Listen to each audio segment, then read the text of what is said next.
Можете прокомментировать, пожалуйста, вчера министр Милованов показывал, как правильно чихать.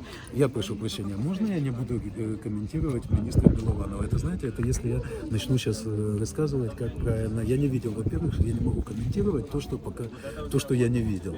А Тимофей, вообще ученый, то есть, наверное, он что-то комментировал правильно, но я не могу комментировать, я не знаю о чем. Ну, он показывает, вот вы так знаете, вот вы имеете да, в виду? да, Да. вы знаете, Ну, как это- правильно чихать? Правильно чихать в локоть, чтобы не заразить окружающих. А если в платочек, А в локоть правильно. в локоть? Я Не- считаю, что в локоть это опять-таки это то, что говорят наши инфекционисты, что локоть это надежнее. Комаровский так говорит, это, наверное, правильно. Потому что здесь вы максимально закрываете распространение. А одежду потом куда? Свою одежду, это ж моя одежда. Постираю, продезинфицирую, я же ее не выкину.